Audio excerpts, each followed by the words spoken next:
Hey guys, welcome back. We're going to be going over how to set up the settings for the machine using the focused pulse ultrasound modality. So first thing, it has Spanish and or has the English setting. So I'm going to go English, and then man or woman. So our model today is Molly, and we'll do woman here. Now you can see it's really designed beautifully that the actual heads match the area and regions that fit the device. In this case, we're going to be doing the abdomen, and it's with the focused pulsed ultrasound handle, the large head handle, and we'll click abdomen, hit OK. Now all this stuff comes up. What does this mean? It looks scary. No, it's not. It's super easy.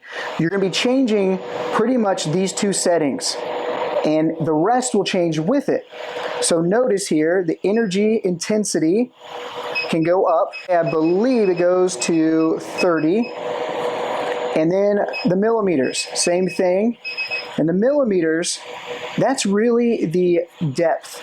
That's like what we're going to be doing to isolate the fat layer. So there's different layers. There's the skin, the subdermis, usually the adipose tissue, fascia, and then muscle. So you want to have the right depth because you want to not bounce off the muscle, because that will not get anything. You want to be right in that layer that holds the fat. That's the secret. So in preparing for your session with the focused pulse ultrasound, of course, the client is on their back, and we use towels and things, even sheets, to protect the clothing because we'll be using a lot of ultrasound gel. We also glove up. You'll be touching on them.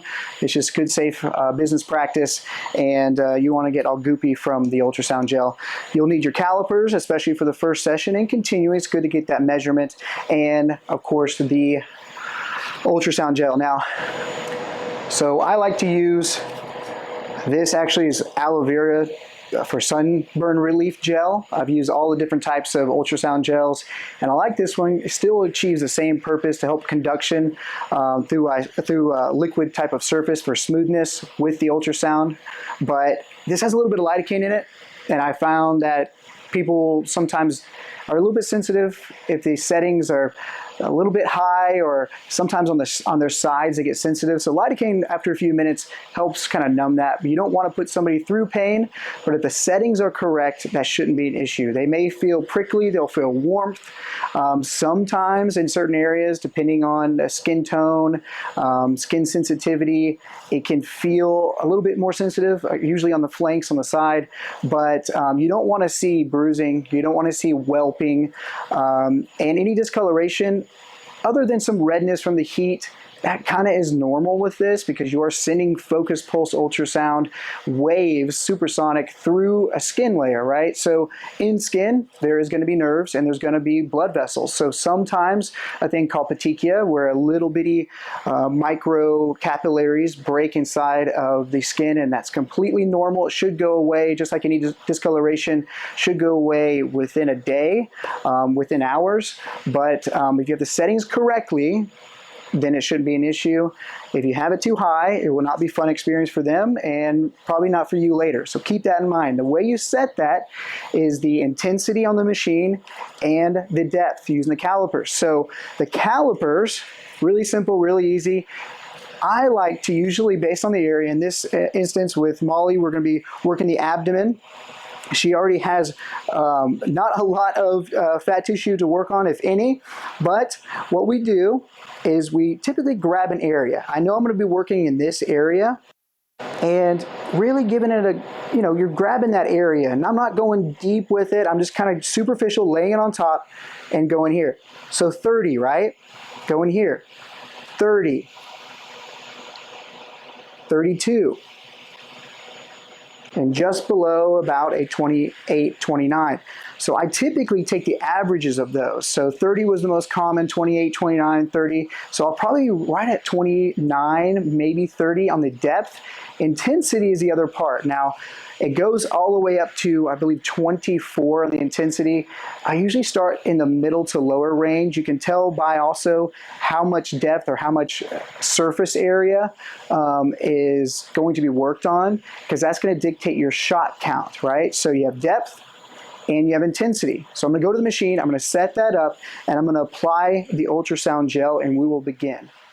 Now, when applying the ultrasound gel, the rule of thumb is you can never really use too much.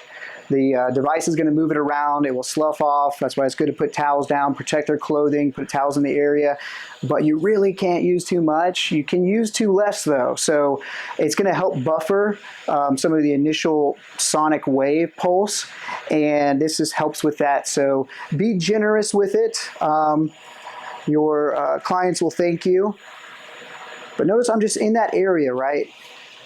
And we're going to be working in this area right through here. Now you want to avoid the ribs. This doesn't do good over ribs at all bony structures, including the hips. And if they have any body jewelry, have them remove that. But that is the area. Now you also want to think of this area as a grid, right? Your grid is based on, this is the device handle. It's actually right inside the outer corners.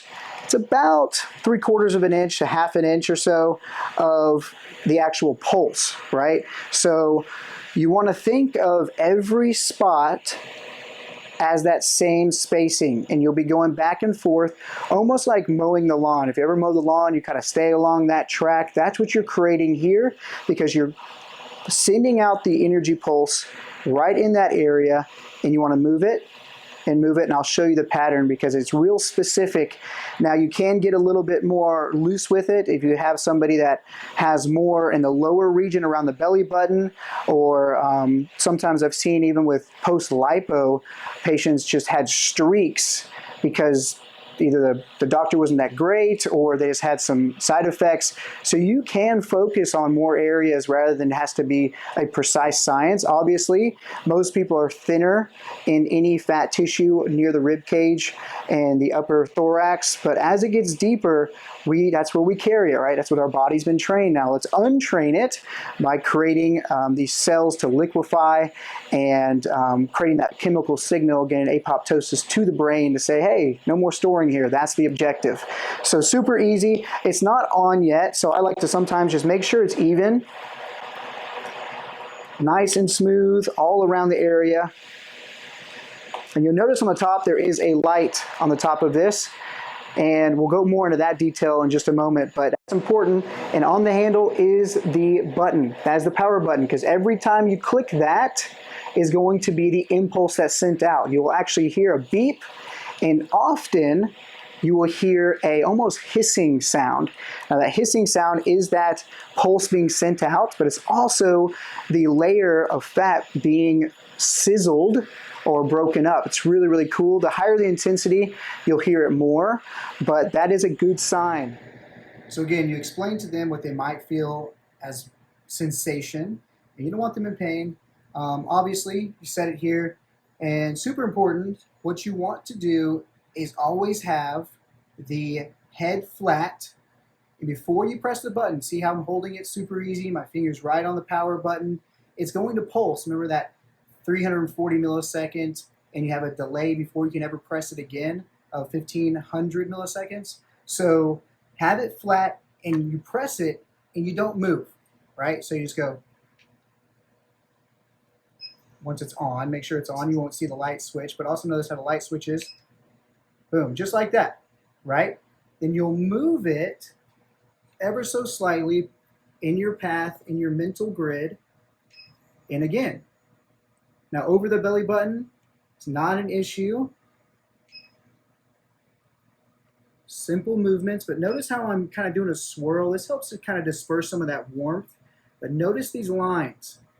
That is my lawn, my lawnmower going down. I'm moving just that little bit over. Again, flat surface. And when you get in a really good rhythm, it should be flowing. See how that flows? Even if I tried to press it again real fast, I can't because there's that delay. Super important, avoid the ribs. Super easy back and forth motion. Notice I am still the entire time. I am not moving, I'm not sweeping. When the button and that light is on, I am not moving because you want to send that pulse straight down into that layer. Now you'll know that it is a good depth and good intensity. Right now this is a depth of 28 and 10 intensity. Now if someone says, oh wow, you know, every time change up your settings. You're either going too deep, but most likely intensity is too much, meaning that it's just too much for the skin and the nerves to handle. A lot of the times you'll have that sensitivity more on the flanks, it's just more exposed and thinner skin through here, but typically when it's flat on the skin and in a good area, you'll actually hear it. That's what you want. You won't always hear it, but that means that's a good depth and that's right into that layer. And again, you'll be going back and forth, boom, boom, boom, boom, boom, boom. Now, theoretically, because you have basically 1.5 seconds and basically 1/3 of a second for every shot, this should not take you more than maybe maximum 10 minutes. Sometimes you will apply more of the gel because it will thin out and get pushed away. You can often get it and pull it back in, nice and fluid, but also you can be looking for facial features along